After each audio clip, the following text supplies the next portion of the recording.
Disinfo Nation. I'm Richard Metzger. Everything you know is wrong, or at least most of it is. Has a powerful secret society dating back to the dawn of civilization meticulously transformed reality itself into a vast conspiracy designed to impose mechanical consciousness on all mankind? Is the plot of the X-Files actually true?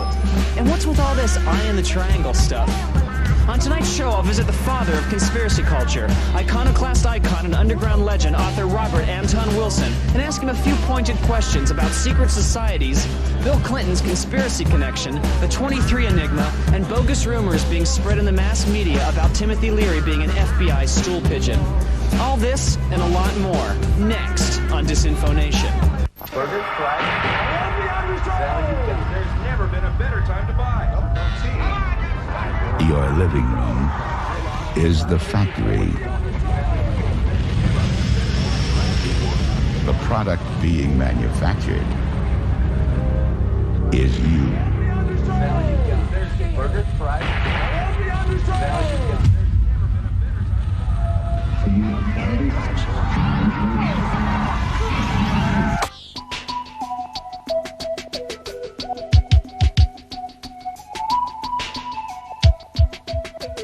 You have studied the Illuminati for years. Have you come to any conclusions about their aims? Usually when people ask me that question, I give them some kind of a put-on. But I can't think of a good and original put-on that I haven't done several times before. So I'll tell you the truth for once. I think the Illuminati was a short-lived society of free thinkers and democratic reformers that formed a secret society within Freemasonry, using Freemasonry as a cover so they could plot to overthrow all the kings in Europe and the Pope. And I'm very happy that they succeeded in overthrowing all the kings. I wish they had completed the job and got rid of the royal family in England too, but they did pretty well on the continent. And I'm sorry they haven't finished off the Pope yet, but I think they're still working on the project and I wish them luck. What is your feeling about the fact that the Kansas school boards have denigrated the teaching of Darwin's theories in high schools? Well, we need a source of cheap labor. The third world doesn't provide all we need. We need people who speak English right away to start with for some of the menial labor. You have an educational system that is a total, complete joke and a failure. Then that's where we get the people who clean the toilets and mop and clean up the streets and so on. Kansas is going to provide us with that. I think it's very gallant of them, and I really appreciate their offer. So I'm all for Kansas. Goodness, Toto, I don't think we're in Kansas anymore, though.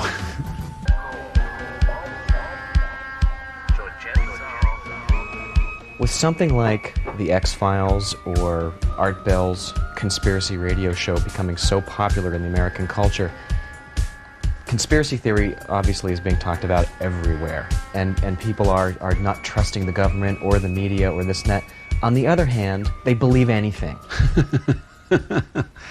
Well, I blame that on the churches and the ignorance of the public at large. The major thing you should learn in any decent education is how to judge and evaluate news sources of information. If I say to you, the people in the next apartment are all zebra striped and they fly around 3 feet above the ground, how are you going to judge and evaluate that? Well, there are all sorts of, one way of, does it sound plausible to you? In other ways, how honest do you think I am? And there are lots of other ways, but most people have no standards of evaluation at all to judge between something that's plausible, something that's totally impossible, something that's possible but not probable, something that's probable but not yet proven.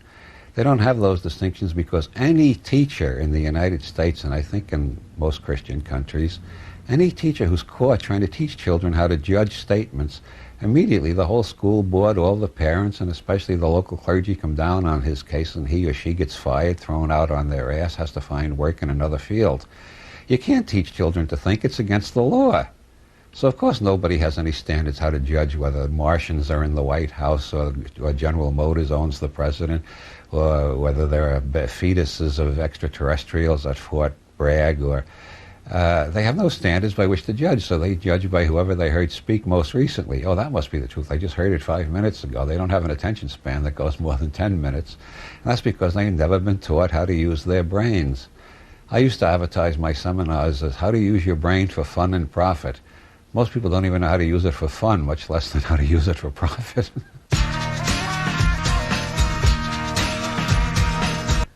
When they changed the $20 bill, a friend of mine remarked that it looked like a coupon, and it made me think how abstract money really is. It's no longer a certificate that you could redeem for its value in silver or in gold. It's just some kind of arbitrary credit that you have in your bank account.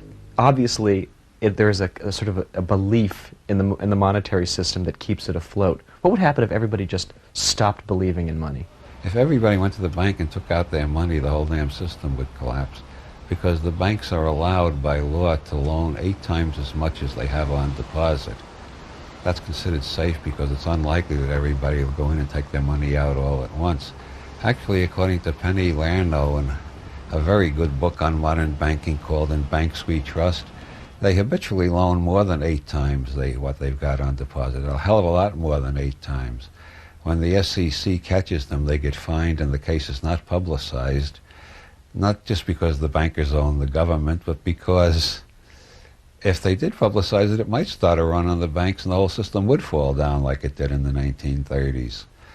It's very strange, but these pieces of paper that people have so much faith in, if you read them very carefully, they're not promising to give you anything. They used to. When I was young, every dollar bill said on it you could redeem it in silver on demand. Now it just says that it's legal tender for all debts, which means you can't exchange it for anything but more paper. If people lost faith in the paper, the whole system would fall apart. Money in the modern world is just pure information. It's as abstract as information in cybernetic theory. Which brings up the question, how come people get to charge interest on distributing information? Ezra Pound said we're living in a usurocracy. That is a system dominated by usury. And it sure does look that way, especially when you realize that we're paying interest on money that doesn't exist except by some kind of social convention. I often ask in my workshops, I get the whole audience involved, I ask them, what's the difference between a counterfeit dollar bill and a real dollar bill? And eventually it comes down to we got to have faith that the Federal Reserve has a magic wand, and when they print paper, they pass the magic wand over it becomes money. When the mafia prints paper in a cellar, they don't have the magic wand, so it's not real money. How does the Federal Reserve get away with this swindle when nobody ever suspects it? When he accepted the presidential nomination at the Democratic Convention in 1991, Bill Clinton thanked his mentor at Georgetown University, Professor Carroll Quigley. And all around the country, far-right conspiracy researchers saw their jaws drop to the floor. Why was that? He must have known what he was doing. Sometimes I think Bill Clinton has more of a sense of humor than we realize. He knew that that was going to set off buzzes. For the benefit of those who are not familiar with right-wing conspiracy theory in this country, Carroll Quigley is a historian who wrote a book called Tragedy and Hope, in which he admitted he had access to the private papers of what he regarded as the biggest conspiracy in the world at his time. He thought it was a benevolent conspiracy, and he wanted to show the world how much good they had done. This was the conspiracy that connected the American Council on Foreign Relations with the British Royal Institute of International Affairs, and it was largely financed by British and American banks, and it's largely staffed the upper positions of the governments of the United States and England since about 1900, more or less, 1914, somewhere around there. And the right wing loves Quigley's book because of the admissions he makes about the power of this group. The funny thing is, one of my favorite conspiracy groups, A.L. Bionic in Ferndale, Michigan, they claim that since Quigley taught at a Jesuit college, that's Georgetown University in Washington, he taught at a Jesuit, he must have been an agent of the Jesuit conspiracy, which is opposed to the conspiracy of these British and American bankers. So his real job was not to just reveal the secrets of the bankers' conspiracy, but to do it in the way that would do the most damage to the bankers. He was actually an agent of the Jesuits. So according to A.L. Bionic, Bill Clinton, in praising Carroll Quigley, was not showing his affiliation with the international bankers. He was showing his affiliation with the Jesuits, the Knights of Malta, and the whole Vatican conspiracy. So I think Bill did it because he has a sense of humor. He likes seeing all the conspiracy nuts going off at once.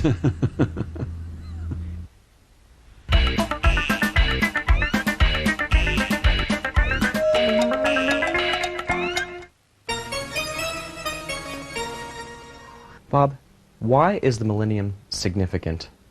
Or is it? Well, which millennium are you talking about? On the Gregorian calendar, we're approaching a millennium. On the Jewish calendar, the millennium is a couple of hundred years away. In the Mayan calendar, we got about 900 years to the next millennium. In the pataphysical calendar, we got over 900 years to the next millennium. So it depends on which calendar you're using. I personally prefer the Discordian calendar, in which this is the year 3165, so we got 835 years to go to our millennium. I think the idea that there's one millennium, the millennium, it just shows the tremendous influence that Pope Gregory still has all these years after his death. The idea that the Gregorian calendar is the one true calendar, that makes people who believe it unconscious papists. I wonder how many of the fundamentalists who are worrying about the millennium realize it's the Pope's millennium they're worrying about. It's the Pope's calendar, Pope Gregory the 13th. I don't pay much attention to the popes or their calendars. Who is God? Well, it's an invisible person and he lives up in heaven. How much longer do you see Christianity lasting? I wrote 3 historical novels in the 1980s, and one of the most disillusioning things I found out was that Voltaire, that paragon of reason and skepticism and caution, Voltaire had a period in which he thought the Catholic Church would be gone in 20 years. That was after they dissolved the Jesuits. Later they allowed the Jesuit order to reform, but when they dissolved the Jesuits, he wrote an ecstatic letter saying the Catholic Church is falling apart, it will be gone in 20 years. Considering how persistent the Christian virus has been, I don't see any hope of eliminating it in the near future. I just hope for more and more amelioration, like the First Amendment over here and the similar laws in other advanced industrial nations which prevent the Christians from burning us at the stake, which they would do again. The minute they had the freedom to do it, they would do it, you know. As Nietzsche said, it's not their love for us that keeps them from burning us at the stake anymore. It's the impotence of their love. They don't have the power to burn us at the stake. But if they could save our souls by burning us at the stake, don't you think our souls are worth more than our bodies? They'd burn us at the stake again as soon as they had the right to do it. So as long as we have some protection, that much protection against them, the virus will go on raging indefinitely, I suppose. Bob, recently, the story that Timothy Leary was an FBI snitch has been reported in the Associated Press, on the BBC, and on the SmokingGun.com website. And I was wondering if you could comment on that. The way I understand it, and I was fairly close to Tim, he tried to persuade the FBI he was giving them valuable information, and the FBI finally decided he wasn't giving them enough valuable information, so they threw him back in the can and he served 2 more years. This was well known at the time. Everybody was afraid they were going to get busted. I don't know anybody that got busted because of Tim's testimony. He didn't tell the FBI a damn thing that hurt anybody. He was negotiating with them, and he didn't get away with it. He lost. The FBI got wise that he wasn't telling them anything important, and he served more time. They actually put him, they gave him the reputation of a snitch, hoping he'd get killed because they wanted to get rid of him. But the important issue to me is not that, but how did he get in prison in the first place? Timothy Leary went to prison to warn other scientists not to do research in that area. The government outlawed research on LSD as a behavior change agent in 1966. They threw Timothy in jail in 1970, so every scientist in the country would know they really meant business. They wanted to close down that area of research, at least public research. The CIA was doing research on that before, and probably they continued it afterwards. But they didn't want the research known to the public, they didn't want it published, and they didn't want it scientifically refereed, because the CIA discovered they could fuck people's heads up real bad with LSD. Timothy discovered the opposite, that with the proper set and setting, you can change almost any behavior pattern that somebody has and wants to get rid of and doesn't know how to get rid of. I think his research tended to indicate, and a lot of other research at the same time before it was all forbidden, that any bad habit, compulsion, neuroses, whatever you want to call it, anything you want to get rid of and you don't know how, you can get rid of quicker using LSD therapy than any other form of therapy. And the government claims they outlawed that to protect us. Now, the government who claims to be so eager to protect us, they were submitting soldiers and civilians, too, we recently found out, to radiation experiments, which gave them cancer and other horrible diseases. They were still continuing the Tuskegee Project, in which black men with syphilis were observed regularly but not treated to find out how the syphilis would spread through their families and their communities and so on. It was treating them like guinea pigs because they weren't white. And this was still going on when they threw Leary in jail. The media never refers to why Leary went to prison. The judge who sentenced him to 37 years said his ideas were dangerous. That's why the Swiss gave him asylum as a political refugee, because he was condemned for his ideas. Nobody in this country, they think he was condemned for dealing drugs. He was condemned actually for being in possession of half a joint which he claims the cop planted on him. What you think of that depends on whether you trust Timothy Leary more than you trust an Orange County cop, or you trust an Orange County cop more than you trust Timothy Leary. I personally, in that case, don't think Timothy Leary was dumb enough to go to Orange County with a joint in his pocket. I think the cop did plant it on him. But whatever you think, 37 years is abnormal at a time when the penalty for possessing a half a joint was 6 months. And when they set his bail at $5 million higher than they've ever set on any murderer in American history, I think it's pretty obvious the Swiss were right. He was being persecuted politically for spreading ideas the government didn't like. This is a civil liberties issue that people should be concerned about, because it doesn't just involve Timothy Leary. It involves thousands of scientists who know about that research and would like to replicate it. And sometimes they do replicate it, but they only spread the results by word of mouth with their friends. They're afraid to publish it. This is the worst violation of scientific freedom since the Holy Inquisition, and nobody in the mass media will admit there's an issue there at all. They can't see it, they won't see it, and they won't let anybody talk about it. It's amazing.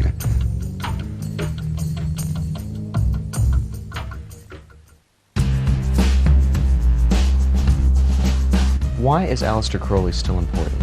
Crowley was the first writer of so-called New Age or mystical or occult tendency that I ever took seriously. Well, I took him seriously because he had such a great sense of humor. I figured somebody this funny must have something, he must be saying something behind all these jokes. So I started studying him, and I found he did have a lot important to say, and I value him highly. I think relativity is one of the most important ideas of the 20th century. Einstein gave us physical relativity. Joyce gave us artistic relativity by telling Ulysses in 100 different narrative voices instead of just the one allegedly objective, detached observer of 19th century fiction. And Crowley did the same thing for the mystical occult world with his law of Thelema, do what thou wilt shall be the whole of the law, which fills every moron in the world with terror, anxiety, paranoia, and general discombobulation. It's okay to say, do what I will shall be the whole of the law. Every religious teacher in history has said that. Nobody mind. Yes, yes, tell us what to do. Tell us what to do. Yes, master, when we kiss your feet, master. But if you say, do what thou wilt, what, you're giving me the responsibility? I can't take on that responsibility. You tell me what to do. I think people who were looking for... I've defined a disciple as an asshole looking for a human being to attach itself to. The Crowley system does not have any disciples. It doesn't tell you what to do. It tells you to decide for yourself what to do. I think it's the most libertarian philosophy to ever arise out of the mystical, whatever it is, the mystical mishmash.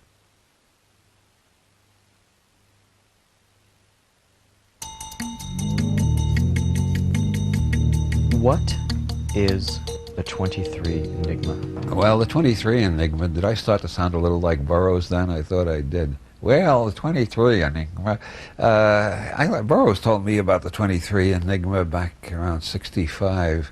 He had observed a lot of coincidences connected with the number 23. And as soon as he told me that, I started noticing coincidences involving the number 23. I put a lot of them into the Illuminati novels, and I put a bunch of them into the first of my Cosmic Trigger trilogy. And ever since then, I've been getting letters from people who've observed odd 23s. And there's no end to it. I'll tell you a very amusing anecdote. I was in St. Louis giving a lecture, and a guy came up after the lecture with his wife and said, I figured out how your 23 gimmick works. And I said, oh, tell me. And he said, it's a neurological grid. You make your readers very conscious of 23, more conscious than they are of the other numbers. And I said, congratulations, you found the great magician who makes the grass green. That's a sign of enlightenment in Zen. Which I thought was an adequate answer. Then a little while later, it turned out we went out to have a pizza together, he and his wife and me. And one of those places where you get a number while you wait for your pizza, and of course we got number 23. And he said to me, "How do you do it?" And I said, "I thought you did it that time." And I suppose he's still wondering about that. Well, so am I.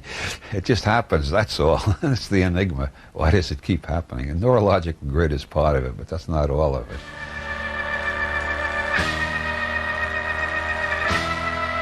If you were elected president, what's the first thing you would do? Resign. Tune in, turn on, and boot up. It's the Disinfomercial web review segment. First off, check out Slinky French Sex Kit and Rebecca Lord's new high-tech porn palace, RebeccaLord.com.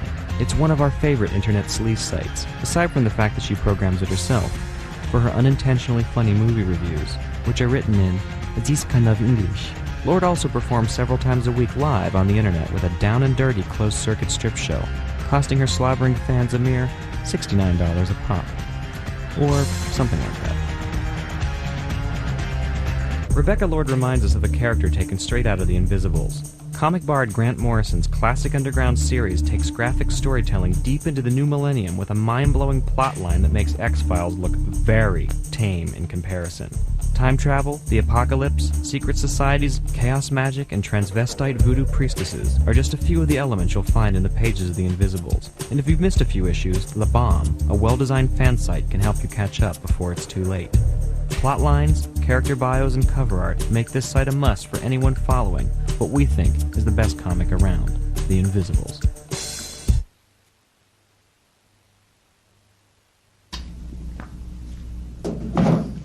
Ladies and gentlemen, half of the lies they tell about me are not true.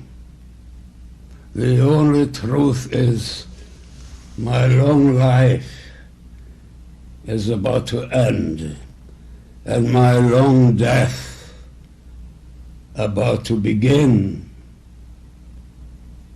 As long as there is death, there is hope. All our great spiritual leaders are dead. Moses is dead, Muhammad is dead, Buddha is dead, and I am not feeling so hot myself. Doctors? No, no doctors. Doctors are quacks. In the good hospitals, they let you die. In the bad hospitals, they kill you. They won't kill me. Tomorrow at 2:30 p.m.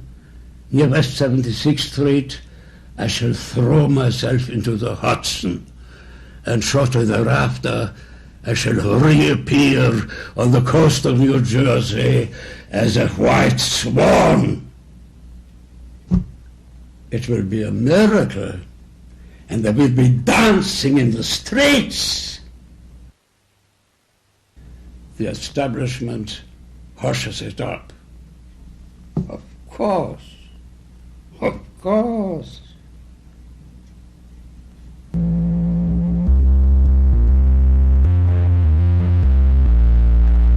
When someone claims to be a UFO contactee, whether they can channel space aliens, why is it that the information that these beings impart always seems to be so banal, so trivial?